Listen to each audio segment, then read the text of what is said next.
Hi friends, வாங்க இன்றைக்கி நம்ம என்ன பார்க்க போகிறோன்னா home made chicken 65 and chapati. சூப்பராக இருந்தது. ஹோட்டலில் சாப்பிட்ற மாதிரி. நம்ம வெளியில் சாப்பிட்டோன்னா கழுவிருக்காங்களா இல்லையான்னு சொல்லிட்டு லைட்டாக சாப்பிடும்போது ஒரு மாதிரி இருக்கும். நம்ம வீட்டிலனா நம்ம அழகாக வாங்கி நல்லா மஞ்சத்தூள்லாம் போட்டு ஃப்ரெஷ்ஷாக கழுவி எடுத்துக்கலாம். அதே மாதிரி சிக்கனை நான் கட் பண்ணாமல் லெக் பீஸ் வேணும்னு சொல்லிவிட்டு வாங்கிட்டு அழகாக கழுவி கீரல் போட்டு வச்சுக்கிட்டேன். அதுக்கப்புறம் தேவையான இஞ்சி பூண்டு பேஸ்ட்டு, உப்பு, மிளகுத்தூள், மிளகாய்த்தூள், சிக்கன் 65 மசாலா, கரம் மசாலா எல்லாமும் சேர்த்து நல்லா மிக்ஸ் பண்ணி லாஸ்ட்டாக கசூரி மேத்தியும் லெமன் ஜூஸும் ஆட் பண்ணி மேரினேட் பண்ணுறதுக்கு ஃப்ரிட்ஜில் வச்சிடலாம். இப்போ நம்ம நைட்டு செய்ய போகிறோம்னா காலையிலே ரெடி பண்ணி வச்சிடணும். ஃபுல்லாக மேரினேட் ஆகிருக்கும். அதுக்கப்புறம் தேங்காய் எண்ணெய் யூஸ் பண்ணி நம்ம அழகாக ஃப்ரை பண்ணி எடுத்துடலாம்.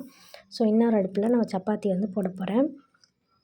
சப்பாத்தியை எப்பவும் போல் எண்ணெய் ஊற்றி செய்யாமல் ஃபுல்கா மாதிரி ட்ரை பண்ணி பார்க்கலாம், வீடியோலலாம் காட்டுறாங்களே அப்படின்னு சொல்லிட்டு ட்ரை பண்ணி பார்த்தேன். சூப்பராக வந்துருந்தது.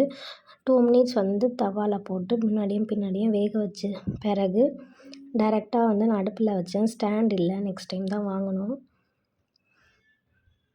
டைரெக்டாக அடுப்பில் போடும்போது இந்த மாதிரி உப்பின்னு வந்துச்சு. நல்லா இருந்தது. சாப்பிடும்போது நல்லா சாஃப்டாக இருந்தது. நீங்களும் வீட்டில் ட்ரை பண்ணி பாருங்கள். ஈஸியாக செம்மையாக சூப்பராக வீட்டிலேயே செஞ்சிடலாம். மசாலா கரெக்டாக அந்த சிக்கனில் போட்டிருந்ததுனால சிக்கனுமே சூப்பராக ரெடி ஆயிடுச்சு. சப்பாத்தி ஒன்று ஒன்றா நான் ஃபுல்கா மாதிரி போட்டு எடுத்துக்கிட்டேன். இன்றைக்கி நாங்கள் night dinner phulka and chicken தந்தூரியும் சொல்ல முடியாது, கிரில்னும் சொல்ல முடியாது.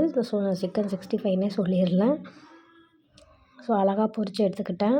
செம்ம சூப்பராக டேஸ்ட்டாக இருந்தது. நீங்களும் வீட்டில் ட்ரை பண்ணி பாருங்கள். செம்ம சாஃப்ட்டுங்க சிக்கன், அவ்வளோ சாஃப்டாக இருந்தது. சப்பாத்தி கூட அந்த சிக்கன் வச்சு சாப்பிடும்போது ரொம்ப நல்லா இருந்தது. அழகாக நான் சர்வ் பண்ணிக்கிட்டேன்.